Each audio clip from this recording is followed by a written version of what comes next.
Quiet. What are they? Just wait until after they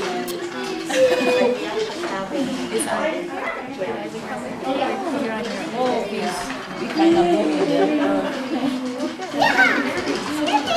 It's going to begin with and then they stole our guide at Young. Mom, check this out. Mom, check it out. Look at this. Look at it. This is the president in his limousine. These are his bodyguards. I learned how they do it. First, go upside down. And this guy? And you know what? People go like that. See?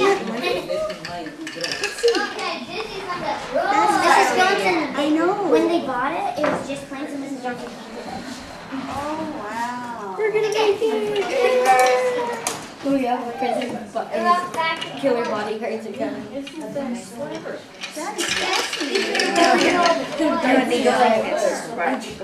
It's always, he just has one If we found something, we need to sell it for the Yeah. Nordstrom worked as a miner on the Sioux Indians' land.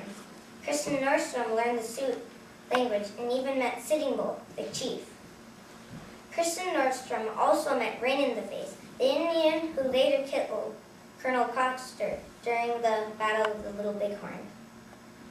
Even though the Sioux killed all the soldiers who invaded their land, Sitting Bull and his tribe decided to flee to Canada, where America couldn't touch them. Canada convinced Sitting Bull to return to America, but only if America promised to give them a district in North Dakota known as Standing Rock Reservation so they could live in peace.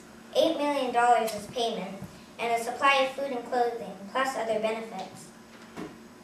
In 1879, after the war, Kristen Nordstrom got married and took his bride to his homestead by the Mississippi River.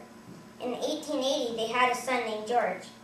Everything was fine until 1890, when Mrs. Nordstrom fell ill and had to have an operation. When she woke, her mind was completely blank.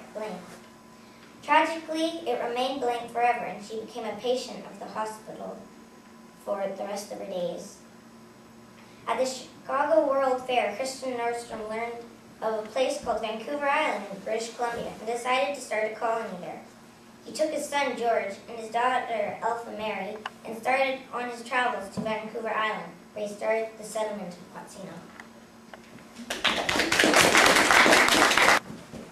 My favorite part of the history of Quatsino Colony was when Mr. Leeson, an Indian trader and speculator from North Vancouver Island, told of the bountiful North Island he had seen.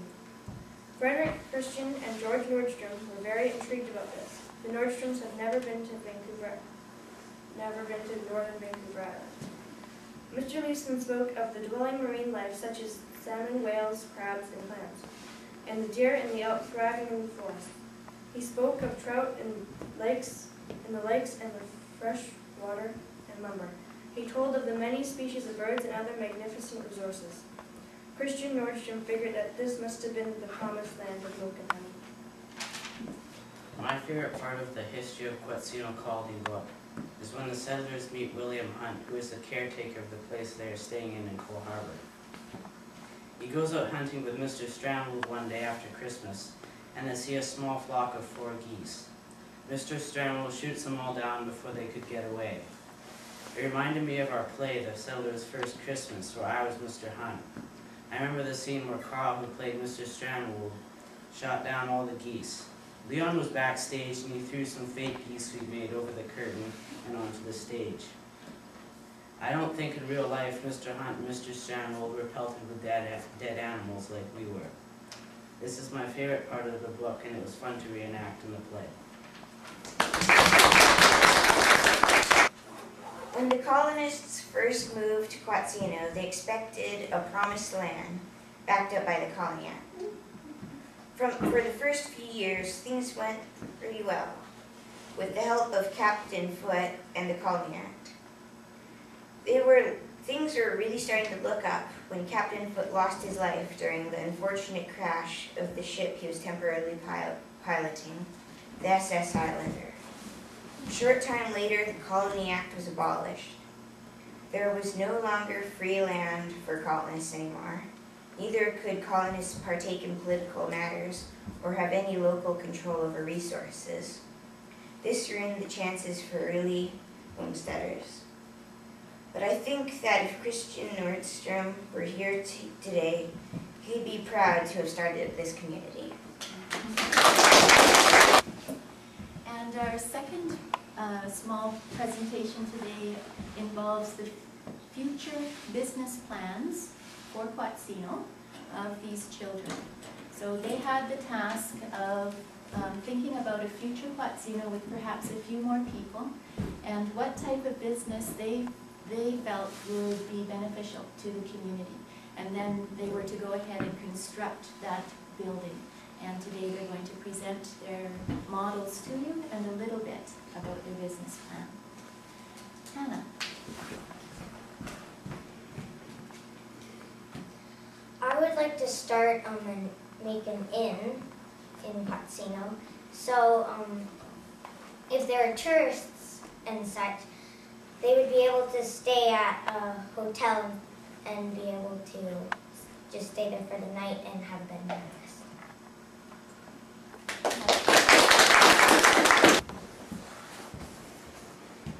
I can build houses made of Lego. Right, and people will need houses to live in. And people need houses to live in.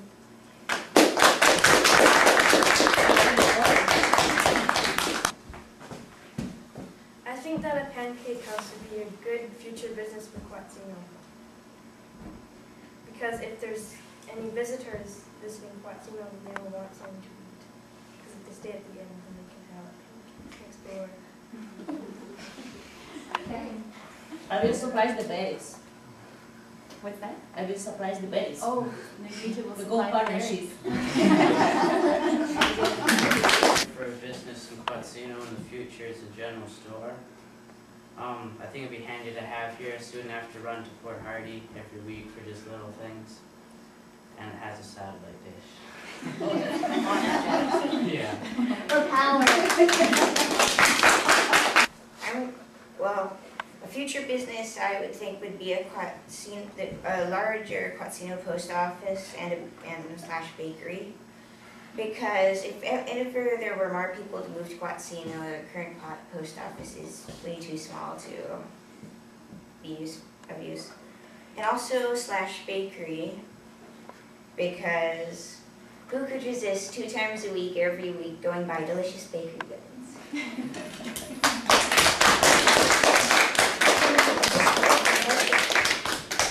And that was all we had planned for presentations, so you're welcome to play with the toys a little bit more, and then when you feel ready, there's coffee and tea and goodies downstairs, as well as some games set up, checkers, and I think we'll take the hockey game downstairs so that you can continue to play there. Thank you all for coming. Okay.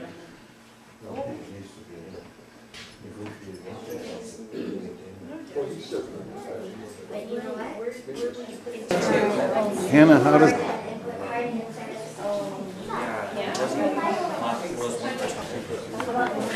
What else?